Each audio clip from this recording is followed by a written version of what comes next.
द्वितीय सत्र में आप सभी का स्वागत है। हमारे बीच में रमेश चंद्र जी उपस्थित हैं, उनका स्वागत है। हमारे बीच में प्रतिमा राव जी उपस्थित हैं, उनका स्वागत है।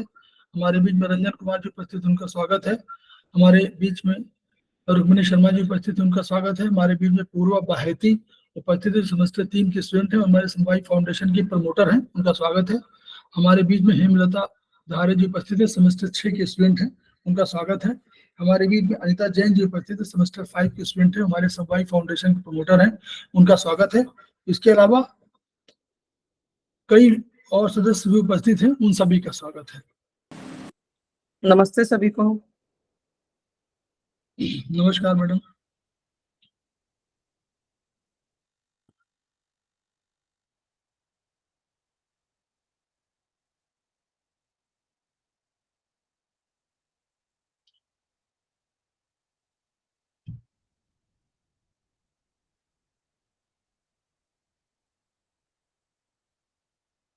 हम लोग जो विषय ले रहे हैं वो विषय डॉक्टर वॉल ये चाइनीज के संबंध में है, और डॉक्टर वॉल को समझने के लिए ये नहीं आवश्यक है कि ये पढ़ा जाए, लेकिन डॉक्टर वॉल चूंकि मॉडर्न साइंस से संबंधित है। शेयर हो रहा है ना सबको? Yes sir. ठीक। तो जो डॉक्टर वॉल जो सर हो रहा है, हाँ, डॉक्टर वॉल जो कह रहे थे, डॉक्टर वॉल का मतलब था कि वो मॉडर्न साइंस में, और उन्होंने क्या सीमेंटिंग किया। सीमेंटिंग किसका किया? ट्रेडिशनल चाइनीज सिस्टम का सीमेंटिंग किया। तो उसके लिए जो साइंस क्या कहती है, हम साइंस के बारे में कहेंगे, और बहुत से आपको भ्रांतियां जो हम लोग दिमाग में रखते हैं, उनसे हम लोग उनको हम लोग देखेंगे कि वो हमारी भ्रांतियां हैं कि हमारा जो पुराना साहित्य है, मतलब भारतीय दर्शन में जो हमारा साहित्य है, चाहे चरक हो चाहे आयुर्वेद हो, वह कितना रिच था। ये हम लोगों को इसको देखने से या इसको पढ़ने से समझ में आएगा। तो ये किताब हमने आपको बताया था, ये किताब जो है electro acupuncture by doctor Voll, EAV and homoeopathy, ये कम है। और ये नाडेजा जी ग्रेगोरोवा, ये विदेश के राइटर हैं, इन्होंने लिखी है किताब। और उस किताब के अंश पर हम लोग अपना करेंगे। उस सिस्टम उन्होंने, वो चूंकि होम्योपैथिक में भी कर रहे थे तो होम्योपैथिक भी उन्होंने दिया है, हम उसी को अपने भाषा में कहेंगे। वो इंग्लिश में किताब है, उसको अपनी भाषा में हम लोग बता रहे हैं, तो हमने उसी को बताते चल रहे हैं आपको कि उन्होंने मॉडर्न साइंस के आधार पर सारा काम किया डॉक्टर वॉल ने। इसलिए हम लोग मॉडर्न साइंस क्या कहती है इसका भी तो समझ लेना चाहिए। तो सबसे पहले हम लोग मानते हैं कि न्यूटन का सिद्धांत आया। उसने क्या कहा? उसने 3 चीज कही। उसने कहा कि अगर हमको किसी वस्तु की स्पीड को मालूम है, अगर मान लो कि स्पीड क्या है, और हमको मालूम है कि टाइम स्पेस में वो है, और तो हम ये बता सकते हैं कि किसी गिवन टाइम में वो कितनी दूर जा चुका होगा, वो कहाँ पर होगा, उसकी स्थिति हम स्पेस में बता सकते हैं। अगर स्पीड का मालूम है, हमको टाइम मालूम हो जाए, तो हम स्पेस में इसकी स्थिति कहाँ पर होगी ये हम जान सकते हैं। तो एक तो पहला सिद्धांत था। दूसरा उन्होंने क्या कहा कि अगर हमको मास का पता है तो हम कोई उस पर निश्चित अगर फोर्स डालेंगे तो हमको ये मालूम हो जाएगा कि कितनी स्पीड से वो आगे बढ़ेगी। एक लगातार फोर्स डालते जाए तो हमको मालूम होगा कि कितनी तेजी से एक्सेलरेशन बने, उसको एक्सेलरेशन का समझिए कि किस स्पीड से वो आगे बढ़ती चली जाएगी, ये हमको मालूम हो सकता है। ये उन्होंने कहा। तीसरा उन्होंने कहा कि कोई भी क्रिया जो आप कहीं कोई फोर्स कोई एक्शन करेंगे तो उसके विपरीत उतनी ही बराबर की, उतनी क्वांटिटी के, उतनी अमाउंट की आपको विपरीत प्रतिक्रिया होगी। अब चिकित्सा में क्या यूज हुआ? चिकित्सा में यूज हुआ कि इस पूरे सिस्टम को मैकेनिकल मॉडल के नाम से जाना गया। This was said to be mechanical model. ठीक। अब चिकित्सा में क्या यूज हुआ? चिकित्सा में यूज हुआ कि अगर कोई बीमारी आई है और हमने 200 mg की दवा उसको दिया है, तो 200 mg की दवा होने पे कोई रिएक्शन होगा उसका? हमने दवा दिया तो कोई रिएक्शन होगा।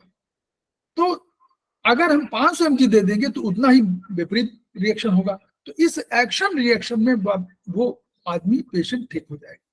एक तो ये सिद्धांत आया इससे चिकित्सा का। ठीक।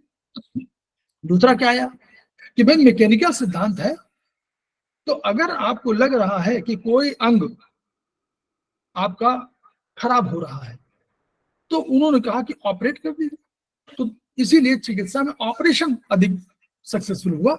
मॉडर्न साइंस में जो एलोपैथ में, उसमें ऑपरेशन, उन्होंने कहा कि ये अंग खराब है, हटा दीजिए।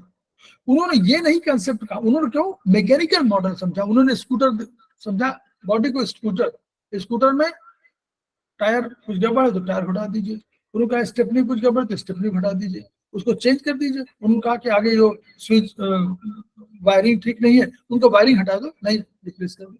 This was said to be mechanical model, जो चिकित्सा में बहुत प्रेवलेंट है, आज भी प्रेवलेंट है। उसको ये मानते हैं, उसको ये मानते हैं कि हार्ट से लीवर का कोई संबंध नहीं है, लीवर से किडनी का कोई संबंध नहीं है, लीवर का खराब है तो किडनी लीवर बढ़ा दीजिए, उनको मतलब कि किडनी प्रभावित नहीं होगी इससे, जबकि ऐसा सब लोग नहीं मानते। ठीक, 1919 में अब प्रवेश हुआ अल्बर्ट आइंस्टीन का, इन्होंने बड़ा क्रांति किया, हम लोगों के लिए भी क्रांति है और है। और बाद में खैर सिद्धांत तो कोई नहीं टिका, लेकिन अल्बर्ट आइंस्टीन का सिद्धांत बहुत पॉपुलर सिद्धांत हुआ, उन्होंने हमारे लिए बहुत उपयोगी किया। ई उनका E = mc², mc² में सी को, सी का जितना मान हो उतना मान से गुणा कर दीजिए तो ये c² हो जाएगा। ठीक, तो E क्या है, E माने एनर्जी, M माने मास, C माने वेलोसिटी ऑफ लाइट। अब तो वेलोसिटी इन वैक्यूम, तो उन्होंने कहा कि वो क्या होती है, 3 × 10⁸ मीटर पर सेकेंड होती है, बहुत अधिक है। और वो उस समय हाईएस्ट स्पीड के यही माना गया था लाइट का, कि लाइट की गति से कोई तेज नहीं जा सकता। और ये माना गया, पहले तो ये माना गया कि ई मतलब यानी मास को, हम एनर्जी को किसी पदार्थ की मास से, किसी पदार्थ में जो भी पदार्थ कोई हो उससे एनर्जी का रिलेशनशिप है, उसका गुणा कर दीजिए। एम में मास में कोई पदार्थ हो, उसका मास होगा कोई, उसका वजन होगा, कोई भार होगा, उसमें c² कर दीजिए, जो स्पीड ऑफ लाइट है उसका मल्टीप्लाई कर, गुणे उतना कर दीजिए, तो वो c² हो जाएगा। c × c, c² माने c × c, तो 3 × 10⁸ इंटू 3 × 10⁸ कर देंगे तो आपका जो है निकल आएगा। यानी इस सिद्धांत से ये हुआ कि एनर्जी, जो भी मास है, हम भी है मास, हम भी तो पदार्थ हैं, तो हमारे पदार्थ में जो ऊर्जा है वो यही ऊर्जा है।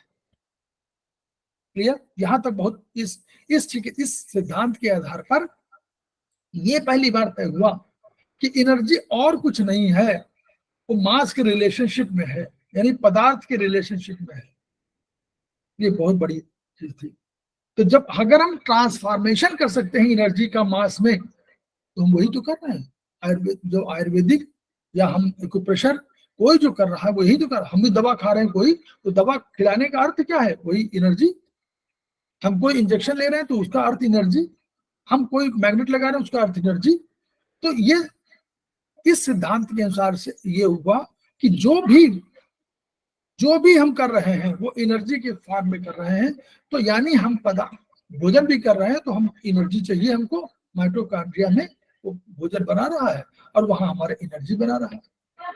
तो इस रूप में ये सिद्धांत हुआ। फिर इसके बाद क्या हुआ, और उन्होंने माना था कि स्पीड ऑफ लाइट, ये माना कि स्पीड ऑफ लाइट सबसे सर्वाधिक है संसार में, ब्रह्मांड में, संसार में क्या, ब्रह्मांड में इससे अधिक कोई तेज गति की नहीं है।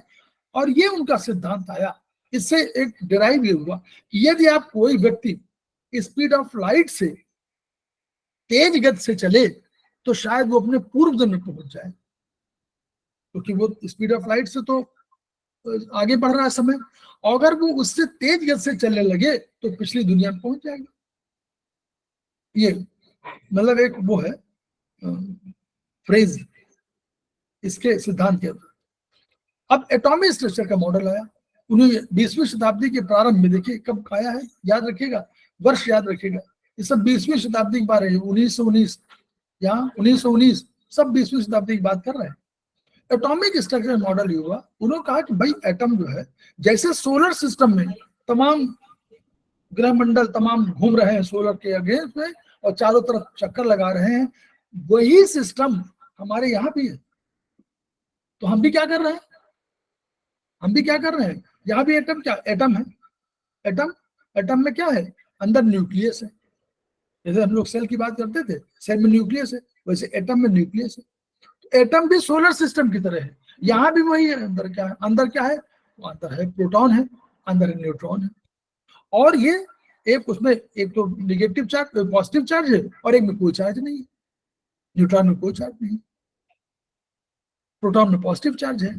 तो और उसके चारों ओर चक्कर कौन लगा रहा, परिधि में, कई पेरिफेरी में, पेरिफेरी माने परिधि, तो कर रहा न्यूट्रॉन, वो इलेक्ट्रॉन, इलेक्ट्रॉन चक्कर लगा रहे कई उसमें, कई परिधियों में, ठीक है। तो वो मतलब कोई ऐसा नहीं वो अपना यूं चक्कर लगा रहे यूं करके, तो ये वो निगेटिव चार्ज है और ये अंदर पॉजिटिव चार्ज है। इन दोनों की वजह से आकर्षण है, दोनों बना हुआ है। तो इलेक्ट्रॉन में कम एनर्जी है और अंदर प्रोटॉन में थोड़ा अधिक पॉजिटिव है, ठीक। अब इसी सिद्धांत के तहत अगर इलेक्ट्रॉन अपनी ऑर्बिट से, अपनी परिधि से नीचे आ जाएगा तो एक कोई एनर्जी देगा, वो एनर्जी रिलीज होगी। और तो वो एनर्जी को उन्होंने कहा कि हमने उसको फोटोन के रूप में कह दिया, उसका नाम लिख दे दिया, लाइट की मात्रा है, उसको मान लिया कि अगर ऊपर से नीचे की ओर आ रहा है, किसी बाहर परिधि में बड़ी चक्कर लगा रहा है, उससे नीचे पे आ गया किसी तरह कारण से, तो वो कुछ एनर्जी देगा, लाइट देगा। उसको उन्होंने मात्रा निश्चित कर दिया, उनका E equal to H V, E माने एनर्जी, एच कोई एक कांस्टेंट था, और वी माने फ्रीक्वेंसी, यानी जितनी फ्रीक्वेंसी होगी, जितनी फ्रीक्वेंसी होगी उतनी ही एनर्जी होगी। यानी कोई भी पदार्थ जो भी एनर्जी उसकी होगी, तो जितनी फ्रीक्वेंसी होगी उस लाइट की जो एनर्जी वाली है, उसका वो एनर्जी बढ़ जाएगी, ठीक है। पर इतना हम लोग बहुत अधिक साइंस की भाषा नहीं समझने के लिए कह रहे हैं। जितनी अधिक फ्रीक्वेंसी लाइट की होगी उतनी फोटोन की ऊर्जा होगी, यही उसका कहा कि फ्रीक्वेंसी बढ़ी तो ऊर्जा बढ़ जाएगी। अब वैज्ञानिकों ने क्या पाया कि फोटोन में दो गुण होते हैं। तो क्या हुआ कि वो पार्टिकल तो है, इसमें कोई एनर्जी दे रहा, प्रोटॉन है, पार्टिकल है, तो उसमें एनर्जी होगी। हर पार्टिकल में हमने कहा ना E इक्वल टू mc², अगर पार्टिकल है तो उसमें एनर्जी है, तो ये तो हाई है। ये तो हम लोगों ने पहला सिद्धांत आइंस्टीन का उन्होंने कहा कि अगर E इक्वल टू mc², तो अगर कोई पदार्थ है, हम पार्टिकल है, कोई तो पार्टिकल है, अगर हम पार्टिकल हैं तो हमारी कोई एनर्जी हमारे पास है, क्यों, E इक्वल टू mc², यहाँ तक होता है। लेकिन उन्होंने कहा कि नहीं, इस फोटोन में एक और है गुण, तरंग गति, ऊपर नीचे जाने का। तो निश्चित वेवलेंथ वाली कि एक निश्चित फ्रीक्वेंसी और एक वेवलेंथ होगी। मतलब एक वेवलेंथ माने हो रहा है कि जैसे आप कोई रस्सी कर दें तो यूं करके यूं आती है, तो जो ये आती है वेवलेंथ, इसको वेवलेंथ बोलते हैं कि ऊपर कब आई फिर नीचे गई। जैसे जल में यूं आती है लहर, तो कहते हैं ना एक लहर आई फिर नीचे चली गई, फिर ऊपर आई फिर नीचे चली गई, तो इसको वेवलेंथ के रूप में कहते हैं। साइंस की भाषा में है, बहुत जानने की जरूरत नहीं, पर इतना समझिए कि हाँ, जो फ्रीक्वेंसी जितनी होगी उतनी होगी उसका एनर्जी होगी, बस सूत्र वही है। अब वेव्स क्या है, तो उनका वेव्स डायनेमिक स्ट्रक्चर है, निरंतर गतिशील है। जैसे ऊपर नीचे गति से यूं करके बढ़ते हैं, तो अब कुछ समय अंतराल बाद नीचे जाएंगे फिर ऊपर जाएंगे। तो ऐसे हम लोग जल में देखते हैं, जल में दो ढेला फेंकिए तो क्या होता है, वो वेव, एक वेव यूं निकलेगी, दूसरी फेंक देंगे तो वो सुपर इम्पोज करेगी और इंटरेक्ट करेगी। इंटरेक्ट माने आपस में टकराएगी, कभी एक के ऊपर चढ़ जाएगी, कभी टकराएगी। तो ये इसको सुपर इम्पोजिंग कह दिया, या इंटरफियरेंस का सिद्धांत आ गया यहाँ से कि वो एक दूसरे से इंटरफियर करेगी। एक यूं जा रही है, दूसरी आके उसको रोक दी। तो इसीलिए आप देखिए समुद्र में आता है, तो समुद्र में आई एक लहर, दूसरी लहर पीछे लग, उसने उसको रोक दिया, तो दूसरी उसकी गति कम हो जाती है। वो आई और यूं जा रही थी, ये लौटी, इसने उधर से आ रही थी, इसने लौटाया, तो ये सुपर इम्पोज हो गई, एक दूसरे को इंटरेक्ट कर दिया इसने। तो इंटरफियरेंस का सिद्धांत यहां से आया। इसी से और सिद्धांत आया कि फ्रीक्वेंसी के जो वाइब्रेशन अगर समान हो जाए, जैसे दो चीजें हों, उनकी उनकी जो फ्रीक्वेंसी निकाल रहे हों उसकी वाइब्रेशन समान हो जाए, तो एक रेजोनेंस का आया, कि रेजोनेंस का कैरेक्टर आया। रेजोनेंस को कहा गया कि जैसे अगर दो चीजें एक ही समान फ्रीक्वेंसी की आ जाएं तो शायद एक दूसरे को प्रभावित कर लेंगी और नुकसान भी होगा। जैसे पुल में चढ़ते समय सेना चढ़ रही है तो पुल में कहते कदम ताल रोक दीजिए, क्योंकि उनको लग रहा है कि अगर कदम ताल की जो फ्रीक्वेंसी है वो उससे निकलने वाली, जो पुल से है निकलने वाली फ्रीक्वेंसी की वाइब्रेशन से मिल जाएगी, जो वाइब्रेशन उसकी फ्रीक्वेंसी से मिल जाएगी, जो वाइब्रेशन कर रहा है वो उसकी फ्रीक्वेंसी से मिल जाएगी, तो शायद पुल टूट जाएगा। इसलिए उसको रोक देते हैं कि ताकि एक दूसरे का होगा तो ये रेजोनेंस वाला घटना ना हो पाए। इसीलिए हम लोग मॉडर्न उसमें देखते हैं, उसमें ये कहते हैं कि जब कोई मूर्ति लाते हैं उसमें अगर तेजस्विता आती है यानी कोई एनर्जी आती है तो उसके सामने पहले शीशा रखते हैं कि अगर इसमें एनर्जी आई है तो अगर इसके सामने कोई जाएगा तो उसकी एनर्जी उससे रेजोनेंस की वजह से आएगी, तो इससे बेटर ये है कि शीशा ला दीजिए, तो शीशा टूट जाने दीजिए, कोई बात नहीं। ऐसे ही कहा जाता है कि अगर कोई गायक किसी कोई ग्लास रख दीजिए, कोई बर्तन रख दीजिए, जार रख दीजिए, उसके सामने गाय और उसकी जो है उसके नोट्स जो है उसकी फ्रीक्वेंसी ग्लास की फ्रीक्वेंसी के बराबर हो जाएगी तो ग्लास चकनाचूर हो जाएगा। ऐसा होता है, ये फिजिक्स का सिद्धांत है, इसलिए इसमें कोई दो राय नहीं है कि ये नहीं होता, ये होता है, इसलिए वो सिद्धांत है।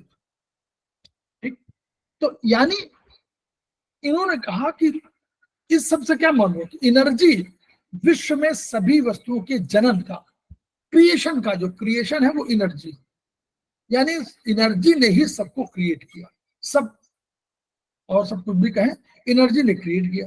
तो जो एनर्जी के स्पेक्ट्रम है, मतलब उनको तमाम तरह की एनर्जी है, उनको हम लोग देखें चाहे न देखें, हम देख पाए या न देख पाए, लेकिन वो है एनर्जी। तो वो हम लोग अपने सूर्य की किरणों में रेड जो देखते हैं ना, VIBGYOR, violet, indigo, blue, green, yellow, orange, red, VIBGYOR है, 7 कलर बताते हैं। लेकिन 7 कलर के तो हम देख पाते हैं, क्यों? हमारी इंद्रियां, क्यों? वायलेट में हाईएस्ट फ्रीक्वेंसी है, देखिए हाईएस्ट एनर्जी, रेड में लोवेस्ट फ्रीक्वेंसी है, फ्रीक्वेंसी माने धीरे धीरे जाती है, तो ये रेड वाला इसीलिए खूब दिखाई पड़ता है आपको, तो हम लोग रेड वाला लगा देते हैं सिग्नल कि ये हमको जरूर दिखाई पड़ेगा, क्योंकि उसको धीरे धीरे उसकी गति है, और जो बहुत तेजी से गति करती है वो ना दिखाई पड़े, और इससे तेजी से करेगी वायलेट, तो वायलेट के पार हम देख नहीं पाएंगे, रेड के पहले इंफ्रारेड होगा वो हम लोग देख नहीं पाएंगे। तो हम लोग क्या करते हैं, यानी हमारा दृश्य जगत, जो हमारी इंद्रियां हैं वो क्या करती हैं, वो केवल एक इतना बड़ा स्पेक्ट्रम है, कोई मान लीजिए दिखाई पड़ रहा, इतना बड़ा स्पेक्ट्रम है तो इतना ही देख सकते हैं, क्योंकि इतने में ही है। इंफ्रारेड को देख नहीं सकते, अल्ट्रा वायलेट को देख नहीं सकते, महसूस भले कर सकते हैं, तो हम कहा नहीं देख सकते, रेडियो फ्रिक्वेंसी को देख नहीं सकते, इंफ्रारेड, अल्ट्रा वायलेट, एक्सरे को, गामा रेज को देख नहीं सकते, यानी हमारी इंद्रियों की क्षमता कम है। अब देखिए यहीं से भारतीय दर्शन का सिद्धांत समझ लीजिए, बस यहीं से ऐसे बता रहा हूं कि ये इन सबसे भारतीय दर्शन का सिद्धांत तो बिल्कुल आप वर्बेटम समझिएगा। अब हम लोगों ने तो कहा कि भाई अगर एनर्जी है तो हम लोग इक्वेशन में क्या कर रहे थे, treatment of energy, treatment for energy, treatment by energy, energy का, एनर्जी के द्वारा, एनर्जी के लिए उपचार, तीनों चीजें कर रहे थे। तो पहला ये, दूसरा इस सिद्धांत के अनुसार पर अभी और पढ़िए तो बताता हूं क्या सिद्धांत आया। डॉक्टर जॉन बेल 1928 से 1990 इनकी थ्योरी क्या हुई, ये आयरिश, 1964 में इन्होंने सब एटॉमिक पार्टिकल्स का नॉन लोकल इंटरफेरेंस, देखिए नॉन लोकल इंटरेक्शन का सिद्धांत दिया। अब ये देखिए उन्होंने कहा कि एक पार्टिकल जो उसका या उसका भाग तो बिना समय गंवाए, बिना किसी माध्यम से कम्युनिकेट करता है। पहले क्या था, पहले ये था कि कोई मीडियम होना चाहिए और उस मीडियम के टाइम और स्पेस, कोई मीडियम होना चाहिए, उस मीडियम में ट्रेवल करेगी और उस ट्रेवल करने के बाद मिल जाएगा। उन्होंने कहा ना ऐसा है ही नहीं। उन्होंने कहा कि एक कोई भी पार्टिकल है तो एनर्जी है, तो पार्टिकल है या पार्टिकल का भाग हो गया, एनर्जी का भाग कुछ भी होगा, तो क्या होगा, बिना किसी समय गंवाए हुए, बिना टाइम लिए हुए, बिना किसी माध्यम से कम्युनिकेट करता है और उसकी स्पीड ऑफ लाइट से भी अधिक होती है। अब आप समझ लीजिए, उन्होंने कहा था कि स्पीड ऑफ लाइट हाईएस्ट है, उन्होंने कहा ना ऐसा कुछ नहीं, स्पीड ऑफ लाइट कुछ नहीं है उसके आगे। हम लोग याद करिए, हम लोग पढ़ा है मन, ना मन पढ़ा है, मन की गति क्या हम लोग बोलते हैं? Yes sir. मन की गति को नहीं जानता ना, कहते कोई गति जानता है, नाप ही नहीं सकता। एक सेकंड में अभी आप सभी लोग अमेरिका जाकर लौट सकते हैं, उसी पल जाएंगे लौट आएंगे। किसी पहाड़ में जहां आप गए हो वहां जाकर लौट आएंगे। इवन जिसको न भी देखा हो, आप उसकी कल्पना करके आप वहां पहुंचेंगे तुरंत लौट आएंगे। ये मन, वही सिद्धांत है।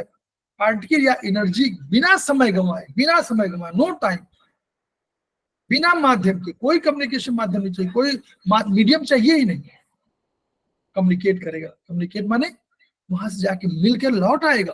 कम्युनिकेशन यही तो है, भाषा। इसके लिए केवल टाइम बता दीजिए कि भैया ठीक है, आप कह दीजिए कहाँ जाना है, उसको उतना है, कोई मीडियम नहीं चाहिए। इसका समर्थन बाद में किया होलोग्राफिक मॉडल ऑफ वर्ल्ड, जो वर्ल्ड का ये होलोग्राफिक मॉडल समझ लीजिए, बस इसी पे आप लोगों को पूरा थ्योरी समझ में आने लगे कि हम लोग क्यों बात करते हैं कि माया क्या है। हम लोग आगे चल के अभी देखेंगे, बहुत बड़ी अच्छी चीजें लगेगी, समझ में आएगी। 1947 में 47 20वीं शताब्दी, हंगरी के भौतिक विज्ञानी डेनिस गैबर ने 3 डायमेंशनल इमेज से होलोग्राफिक मॉडल को सिद्ध किया। क्या किया उन्होंने? 3 डायमेंशनल इमेज लिया। अब सारांश समझिए क्यों इसमें ये है। एक, उन्होंने इक्विपमेंट के आधार पर होलोग्राफिक फिल्म बनाई, ठीक ठीक, और उसमें कुछ पिक्चर्स के पार्ट को इंफॉर्मेशन दिया और उसको देखा कि अगर कोई छोटा पीस है, कोई छोटे पीस की जो इमेज बन रही है वो पूरे ऑब्जेक्ट की जो इमेज है उससे मेल खा रही है। और छोटा सा एग्जाम्पल, उन्होंने नदियों का कोई मॉडल अगर ले, पूरे संसार की नदियों का सारे मॉडल ले, तो एक कोई मॉडल बनेगा, होलोग्राफिक मॉडल बनेगा, कोई एक चित्र बनेगा। तो उन्होंने कहा कि किसी नदी का 1 किलोमीटर का एरिया मान लीजिए आप चुनते हैं, तो उस नदी का जो 1 किलोमीटर का जो चित्र बनेगा वो पूरे विश्व के जो नदियों का मॉडल है उससे उसी तरह लगेगा। ये समझ में आया कि नहीं? ये थ्योरी होलोग्राफिक मॉडल ने जिससे दी हुई है। हमारा कहना यस सर। Yes sir. कि जो भी ब्रह्मांड में चीजें हैं, आप कोई पर्वत ले लीजिए, तो जो पर्वतों का कोई चित्र बनेगा होलोग्राफिक मॉडल पूरे वर्ल्ड के पर्वतों का, तो किसी एक पर्वत का जो लेंगे वो उस पर्वत से बिल्कुल मैच करेगा। इसको मैचिंग नहीं कराते हम लोग, कहते हैं एक पत्ती लेते हैं और कहते हैं मैच कराओ जरा इस पत्ती को इसकी पत्ती, करते हैं ना हम लोग। इसी में एक किसी के वृक्ष की पत्ती लीजिए, उसको लीजिए, उसको फोटो ले लीजिए, उसको मैच कराइए तो बता देगा कि ये किस वृक्ष का पत्ता है। ठीक ऐसे ही मैच करने के लिए उनका पूरे विश्व का कोई 3 डायमेंशनल इमेज लीजिए, उससे और उसके किसी पार्ट का लीजिए तो वो पार्ट उससे मैच करेगा। अब इसका अर्थ क्या हुआ? अर्थ समझिए बस क्यों नहीं, कि किसी भी ऑर्गन के कार्य को जानने के लिए उसके अनेक भागों में काटना जरूरी नहीं है। हमको जरूर नहीं कि हम तो केवल किसी एक भाग का भी कोई फोटो लेंगे तो वो पूरे ऑर्गन के कार्य को, फंक्शन को बता देगा, किसी भी, ये उसका अर्थ है। तो यानी पूरे ब्रह्मांड में समस्त वस्तुएं एक दूसरे से जुड़ी हुई है। जब होलोग्राफिक मॉडल एक है और उसके पार्ट का होलोग्राफिक मॉडल भी एक है, तो वो भी तो एक बात हुई। आगे चल के और बढ़कर और क्लैरिटी। 1982 में एलन एस्पेक्ट ने पेरिस में यह शोध किया कि जो सब एटॉमिक, इन्हीं न्यूट्रॉन प्रोटॉन वाला, इलेक्ट्रॉन प्रोटॉन वाला, ये दूसरे पार्टिकल्स के साथ कम्युनिकेट कर सकते हैं चाहे कितनी भी दूरी हो। लीजिए ये भी कह दिया, ये सब एटॉमिक पार्टिकल्स तो हैं, सब इलेक्ट्रॉन प्रोटॉन न्यूट्रॉन, तो ये किसी भी पार्टिकल के साथ कम्युनिकेट कर सकते हैं चाहे कितनी भी दूरी हो, उनकी गति प्रकाश गति से अधिक होगी। यानी गति प्रकाश गति जो मैक्सिमम थी वो बेकार है, ऐसा कोई कंसेप्ट नहीं। ये डेवलपमेंट बात का है। 87 देखिए, डेविड बोम लंदन के भौतिक विज्ञानी, उन्होंने माना कि ब्रह्मांड एक विस्तृत होलोग्राम है, पूरा ब्रह्मांड जहां प्रत्येक एलिमेंट दूसरे एलिमेंट को भेजता है, इंटरपेनिट्रेट्स जाता है, वहां से बात करता है, उससे मिलता है। और कहा कि जो, अब क्या कहा, एक और चीज समझिए, उनका कि एक पायलट वेव, उन्होंने क्वांटम पोटेंशियल को की कहा, ब्रह्मांड से निकलती है जो उस पार्टिकल को दिशा निर्देश देती है। अब आप और समझ लीजिए, यानी उस ब्रह्मांड से एक पायलट वेव निकलती है जो इस किसी भी पार्टिकल को दिशा निर्देश देती है, उसको गाइड करती है। अब गाइडिंग का मतलब क्या, वो हम लोग क्या कह रहे थे कि एक परमात्मा है जो आपको दिशा निर्देश देता है कि आप ऐसे काम करो, आपकी आत्मा को निर्देश देता है, और आत्मा परमात्मा एक है। तो यानी इस मॉडल से हम जब हमारे ब्रह्मांड में एक सब एक दूसरे को मिलते हैं, जुलते हैं, और प्रकाश गति से अधिक दूरी से ट्रेवल कर सकते हैं, तो क्या भूत नहीं जा सकते, क्या वर्तमान नहीं जा सकते, क्या भविष्य नहीं जा सकते? तो ये हम लोग जो कहते थे कि त्रिकालदर्शी हैं, तो वो तो बात ये भी तो कह रहे हैं कि त्रिकालदर्शी हो सकते हैं, कोई बड़ी बात नहीं, क्योंकि ब्रह्मांड से कोई एक पायलट वेव निकलेगी जो हर पार्टिकल को दिशा निर्देश देगी। तो ये कंसेप्ट वही का आया।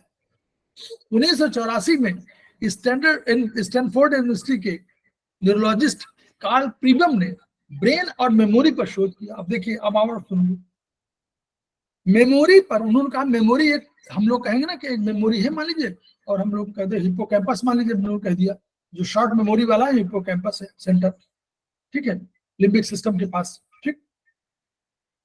तो उन्होंने कहा कि आज ऐसा नहीं है कि उस मेमोरी पे उसी पार्टिकल का या उसी न्यूरॉन का अधिकार हो ना, सारे ब्रेन के सारे न्यूरॉन्स वो दूसरे सारे लोग संयुक्त रूप से उस मेमोरी की रचना करते हैं। अब आप समझ, इनसे इंटरप्रेट करते जाइएगा मैं कि इस पार्ट में अगर कोई ब्रेन में कोई पार्ट में मेमोरी का सेंटर है, तो ऐसा नहीं कि मेमोरी के सेंटर के लिए इसी पार्ट का जिम्मेदार है, बल्कि इस पार्ट का भी जिम्मेदार है, इस पार्ट का भी जिम्मेदार है, इस पार्ट का भी जिम्मेदार है। बिल्कुल होलोग्राम की तरफ, उनका जैसे कहा था ब्रह्मांड में का छोटा पदार्थ बड़े पदार्थ से मिल रहा, वैसे ही मस्तिष्क के सारे एक सूचनाएं छोटे से स्थान पर हैं, लेकिन वो सब एक दूसरे से जुड़ी हुई है। अब क्या कहा, each organism represents in some manner the universe and each portion of the universe represents in some manner the organism within it. याद करिए, यावंतो हि लोके मूर्तिमंतो भाव विशेषाः तावन्तः पुरुषे और यावन्तः पुरुषे तावंतो लोके। जो कुछ भी ब्रह्मांड में है वो हम में है, पुरुष में है, और जो भी पुरुष में है वो सब कुछ ब्रह्मांड में है। लिखा कि नहीं लिखा, बिल्कुल exact verbatim, each organism represents in some manner the universe and each portion of the universe represents in some manner the organism within it. Okay, यही आया कि नहीं, बोलिए बताइए, कोई हाँ बोले? जी सर, जी सर। नहीं, ये सेंटेंस वही नहीं है, यही ये लैंग्वेज लिखी है, वो उसके मैंने उसी को हमने संस्कृत में बोल दिया। वही प्रत्येक पुरुष यूनिवर्स का, ब्रह्मांड का रिप्रेजेंटेटिव है, ये तो कह रहे हैं, हम भी तो ये कह रहे हैं। ये कब कह रहे हैं, याद देखो, ये 1987 के आसपास कह रहे हैं, 84-85 के बाद। हम लोग कब कह रहे थे, 600 ईसा पूर्व। इससे एक नई थ्योरी डेवलप हुई जो भारतीय दर्शन के माया विचार से मेल खाती है। कैसे? हम लोग कहते थे क्या, जगत मिथ्या, क्या बोल रहे थे, ब्रह्मम सत्यम जगत मिथ्या, ब्रह्म सत्य है और जगत मिथ्या है। क्यों कह रहे थे मिथ्या? क्यों हम लोग मिथ्या कह रहे थे कि हमारी इंद्रियां अनेक फ्रीक्वेंसी को ग्रहण नहीं कर सकती। हमने बताया नहीं कि अभी इंफ्रारेड को हम नहीं देख सकते, अल्ट्रावायलेट को नहीं देख सकते, एक्सरे को नहीं देख सकते। तो हम जो देख सकते हैं, जो हमारी क्षमता है, वो बहुत कम है। तो यानी जितना हम देख रहे हैं, पूरा ब्रह्मांड इतना बड़ा है और देख कितना पा रहे हैं, इतना। तो यानी उन्होंने कहा कि ये जो ब्रह्म की वो सत्य है, ये जगत मिथ्या। मिथ्या इसलिए कि ऐसा मत सोचिए कि यही अल्टीमेट रियलिटी है। रियलिटी इससे बहुत डिफरेंट भी हो सकती है, क्योंकि हमने तो मान लीजिए 5% जाना किसी चीज को, तो हम कैसे कहते हैं कि हम 100% को जानते हैं? इसलिए ये 5% को माया मान लिया, कंसेप्चुअली माया मान लिया कि ये माया है, ये कोई आभासी सत्य है, ये सत्य नहीं है। सत्य तो पूरा ब्रह्मांड है। इसलिए ये माया का सिद्धांत जो आया भारतीय दर्शन में, उससे बिल्कुल ये थ्योरी मिल, तो उसमें भी लिखा हुआ है। ऐसा मत सोचे कि हमने लिखा हुआ, उन्होंने लिखा हुआ है कि माया विचार से मेल खाता है कि क्यों संवेदना हम ग्रहण नहीं कर सकते। हमारी इंद्रियां शब्द, स्पर्श, रूप, रसगंध केवल कुछ क्षमताएं रखती हैं, तो जो इसके बियॉन्ड है वो मन के कंट्रोल में। इसीलिए अंतःकरण, हमारे पास अंतःकरण है, इंद्रियां है, हमारे पास अंतःकरण है। जो हम शब्द, स्पर्श, रूप, रसगंध की बात करते हैं, ये नहीं है। हमारे पास अंतःकरण माने मन है। मन को अंतःकरण कहा गया, मन को अतीन्द्रिय कहा गया। अतीन्द्रिय, इंद्रियों से बड़ा सर्वश्रेष्ठ, और अंतःकरण माने अंदर में बैठा हुआ जो इंद्रिय है वो। तो उसकी संवेदना या उसकी क्षमता इतनी अधिक थी कि वो कहीं भी जा सकता था। इसीलिए मन को वो लोग आंख बंद किया और मन से देखा, पत्रिकालदर्शी कहलाए। भूत देखा, वर्तमान देखा, भविष्य देख लिया।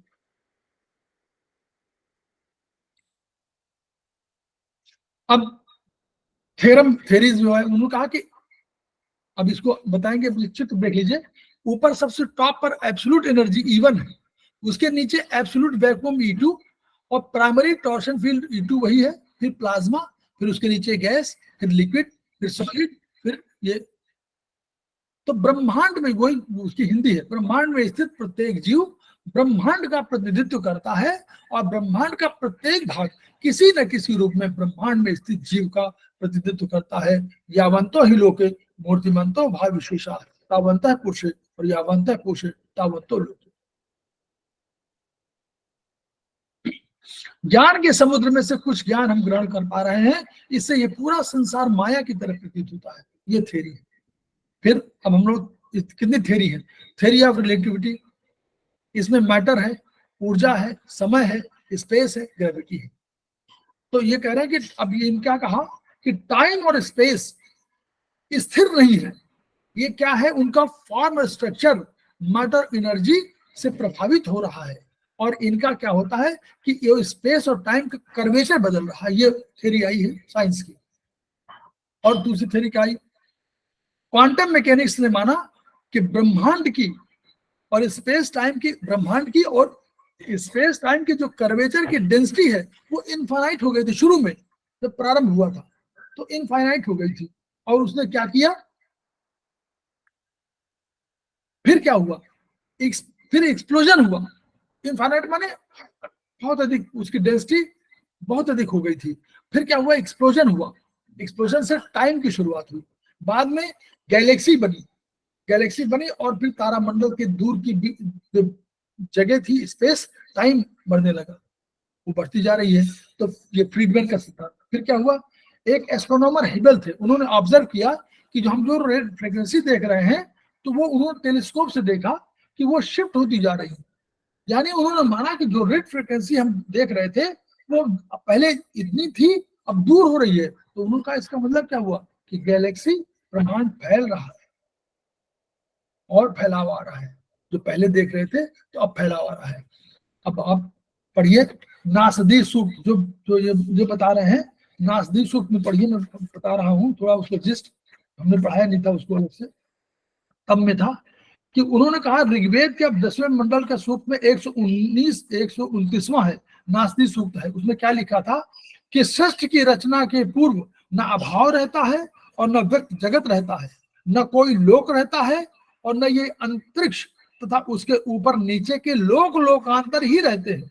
सब कुछ कोहरे के अंधकार में आवृत रहता है। सब कुछ घना कोहरा रहता है, यानी सब कुछ तम के अंधकार में, तम में डूबा रहता है। फिर कहा उस अवस्था में न तो मृत्यु और न नित्य काल का व्यवहार रहता है, न तो मृत्यु को कर पाएगी और न काल का, कोई काल भी, टाइम भी कुछ नहीं कर पाएगा। दिन और रात्रि का बताने वाला कोई चिन्ह भी नहीं रहता है। केवल स्वधा प्रकट से युक्त कंपन रहित एक परमेश्वर अपने में स्फूर्तमान रहता है। उससे भिन्न, उससे समान, उससे अधिक और उस जैसा कोई नहीं रहता। फिर उन्होंने कहा, देखिए वही ग्रेविटी। फिर कहा सृष्टि के पूर्व की अवस्था में अंधकार से आच्छादित प्रकृति विद्यमान रहती, अंधकार रहता, तम रहता है। ये सब कुछ कारण रूप सलिल, कारण माने कारण जो है, कारण कार्य का हमने बताया हुआ है, कारण रूप प्रकृति में लीन रहता है। व्यापक प्रधान या प्रगत तत्व कारण रूप में व्यापता रहता है। उसको भी वो अद्वितीय परमेश्वर अपने ताप के प्रभाव और निमित्तता से कार्य रूप में प्रकट करता है। सिद्धांत देखिएगा, ब्रह्मांड की पहले क्या था, डेंसिटी थी, फिर वो डेंसिटी फैली उसको, तो वो शिफ्ट हुई। और वो यही वो बात कर रहे थे कि पहले बिल्कुल शून्य के रूप में था, एक बिंदु के रूप में था, और वहां से फिर उसने प्रगति, परमेश्वर ने उसको डेवलप किया। ठीक। अब ये पेनरोज और हॉकिंस ने क्या बताया 1970 में कि ब्रह्मांड सिंगल वस्तु के रूप में था, तब स्पेस शून्य था। कोई सिंगल बिंदु है तो स्पेस कहाँ होगा, अगर बिंदु है केवल तो स्पेस जीरो होगा। फिर मैटर का घनत्व इनफाइनाइट था, अनंत। उस समय पॉजिटिव एनर्जी सर्वाधिक थी, तो उसने तमाम चार शक्तियां थी, एक ग्रेविटेशनल फोर्स थी, एक इलेक्ट्रोमैग्नेटिक फोर्स थी, एक वीक न्यूक्लियर था और स्ट्रॉन्ग। फिर ब्रह्मांड में पॉजिटिव एनर्जी ने मैटर की सृष्टि कर दिया, और जो निगेटिव एनर्जी थी उसने ग्रेविटेशनल बल के रूप में विकसित कर दिया।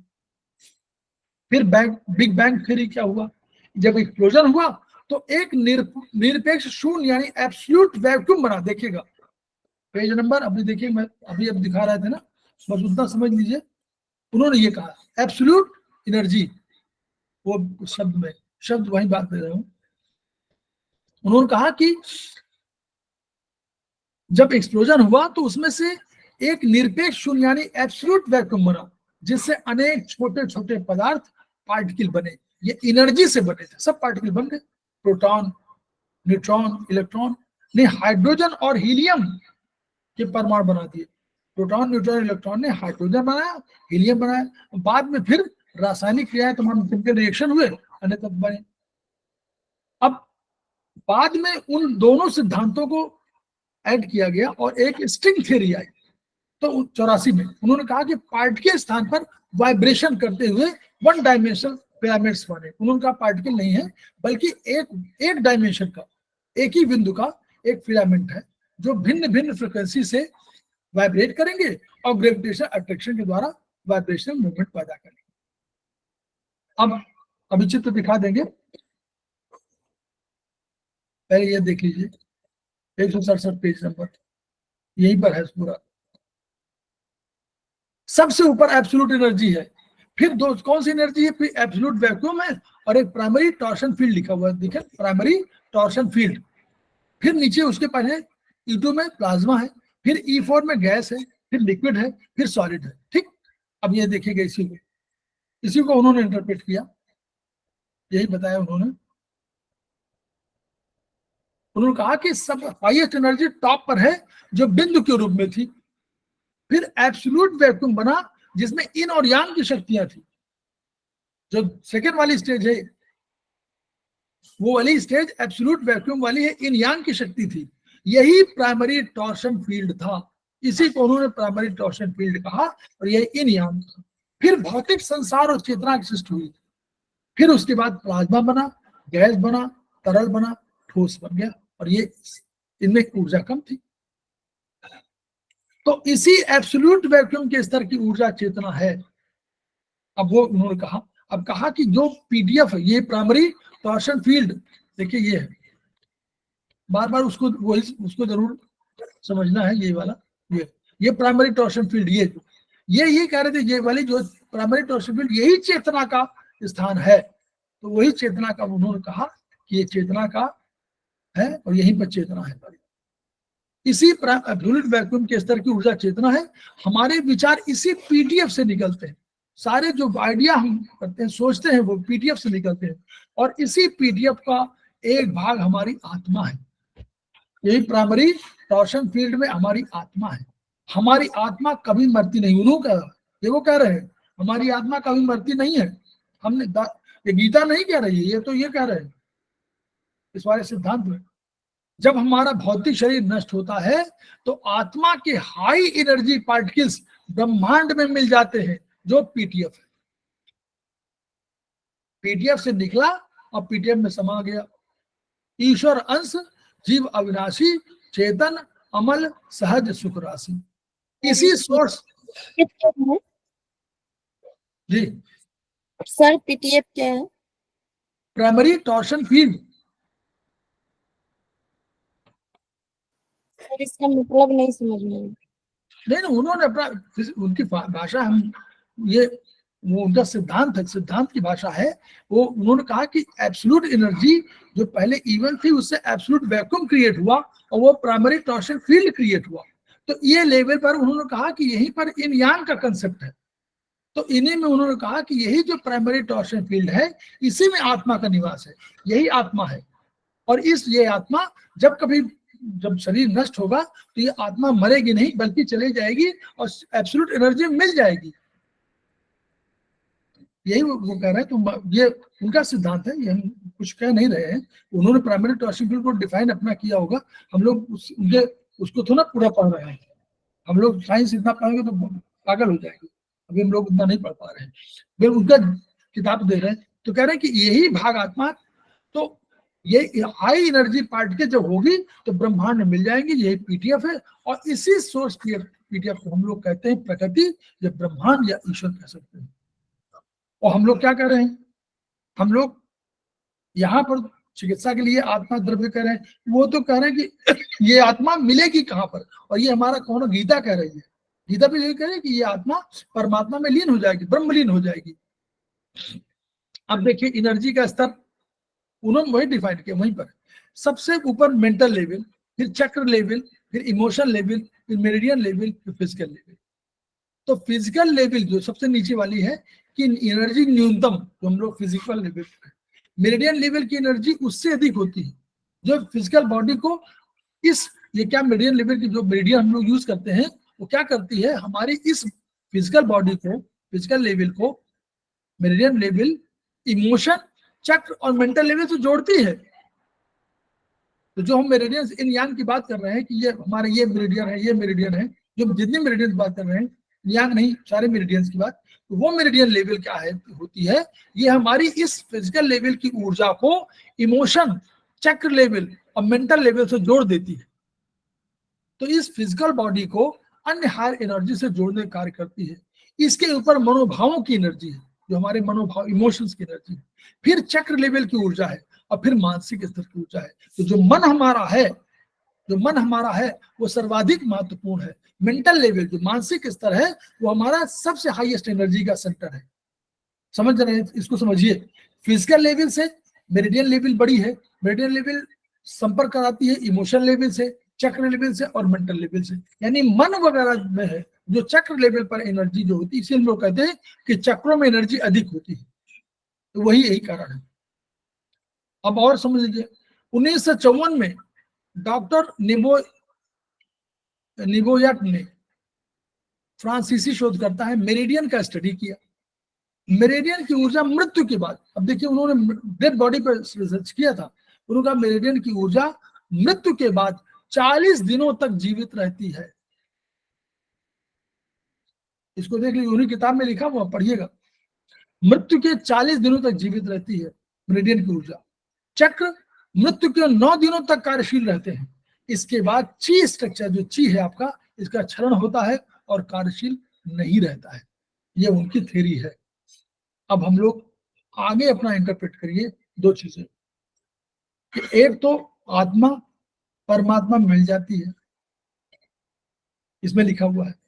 दूसरा उन्होंने कहा कि 9 दिनों तक चक्र, हम लोग चक्र को मानते हैं ना, नॉर्मली चक्र को मानते हैं, तो बहुत दिनों में क्या होता है, मृत्यु के 10वें दिन शुद्धिकरण होता है, और उसके 9वें दिन तक हम लोग कहते हैं कि नहीं दीपक जलाइए, और वो हमारे बीच में है, वही चक्र का है। मृत्यु के 9 दिन तक ये चक्र की ऊर्जा कार्यशील रहती है, इसलिए मेरिडियन की ऊर्जा मृत्यु के बाद 40 दिनों 40वां मोहम्मडन्स में 40वां मनाया जाता है। तो उनका मतलब मेरिडियन की ऊर्जा के आधार पर 40 दिनों तक वो मानते हैं कि हमारे बीच में है।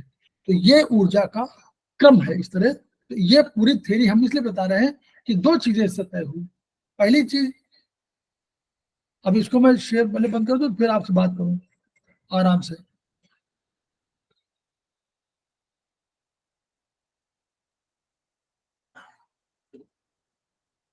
इस पूरे उससे जो हम लोग जो हमको बताने का आशय ये था आपको कि पहली बात यह कि ये मानिए कि जो हम लोग कह रहे थे कि यावंतो हिलोके मूर्तिमंदो भाव विशेषा तावंत पुरुष और यावंत पुरुष तावंतो, नंबर 1।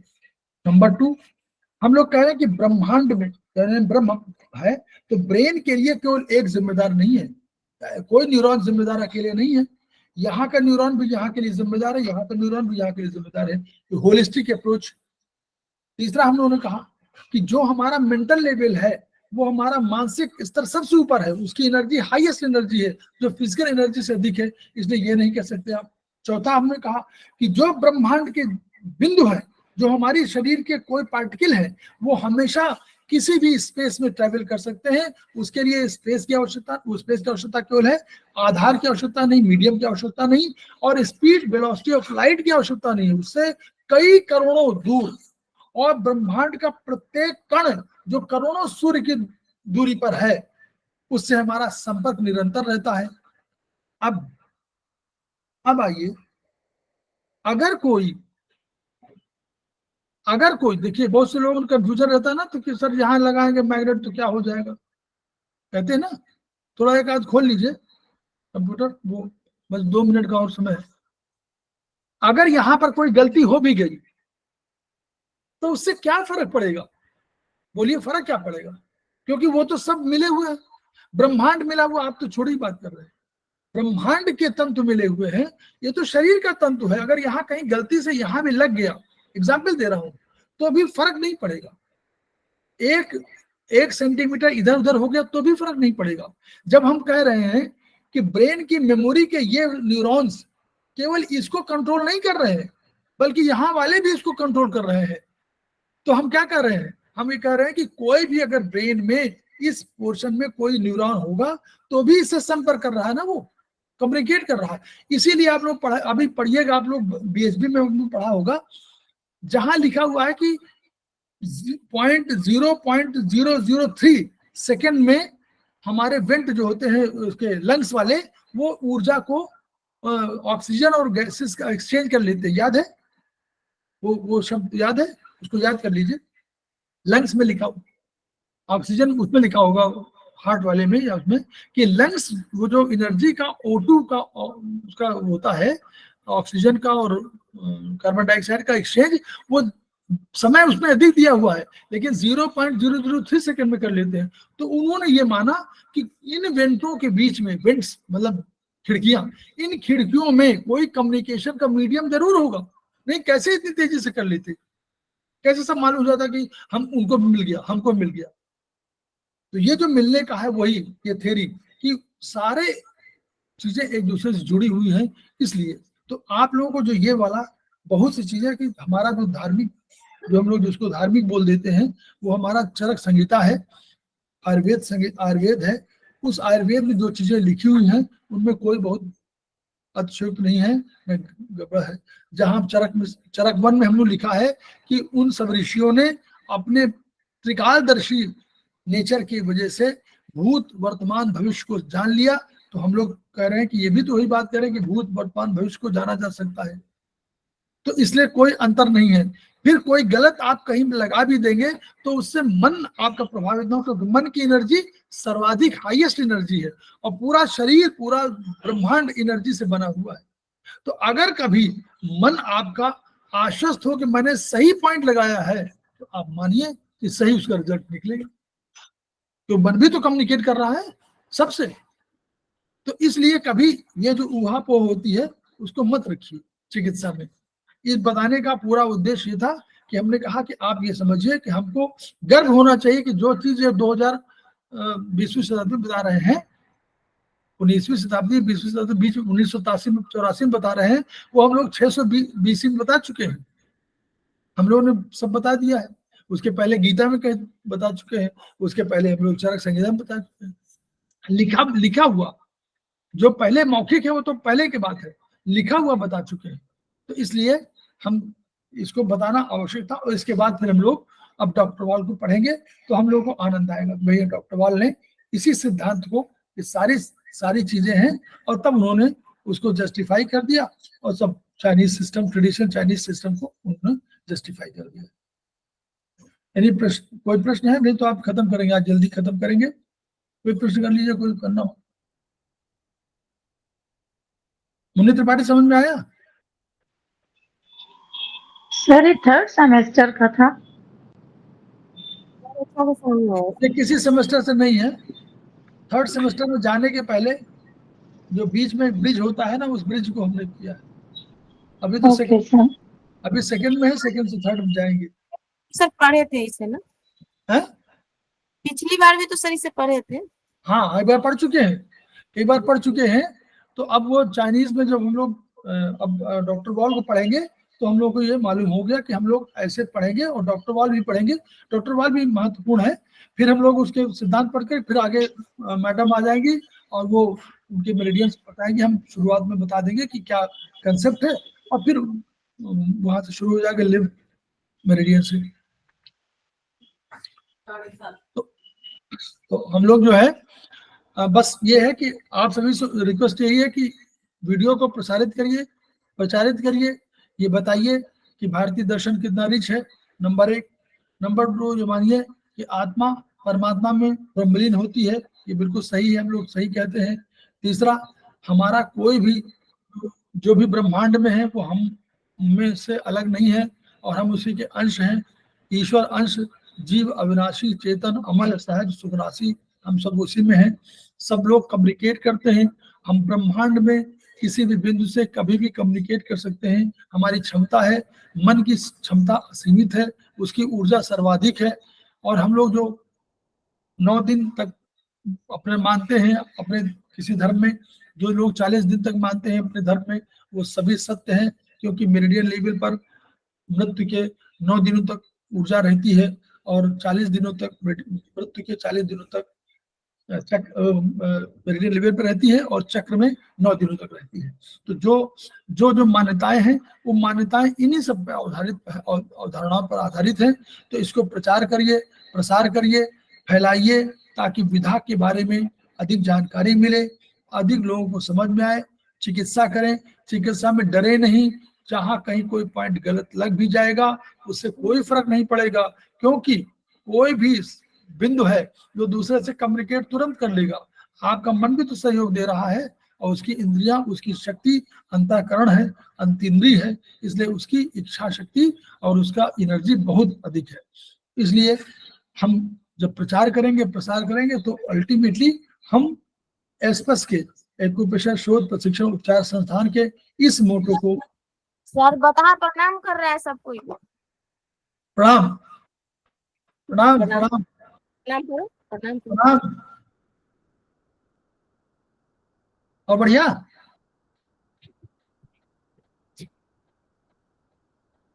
तो फिर है थोड़ा सा सर, वो दवाई चल रहा है ना वहाँ पे एलोपैथी का, सब अब आराम है। अच्छा, ठीक, बढ़िया। आप सर नहीं करता सर। तो हम लोग जो है तभी जो है एस्पस के इसी मोटो को पूरा कर पाएंगे कि each one reach one, each one treat one, each one teach one. इन्हीं शब्दों के साथ आज का वीडियो हम लोग समाप्त करते हैं। कल हम लोग फिर मिलेंगे। नमस्कार सर। प्रणाम sir. Thank you thank you sir, बहुत अच्छा रहा।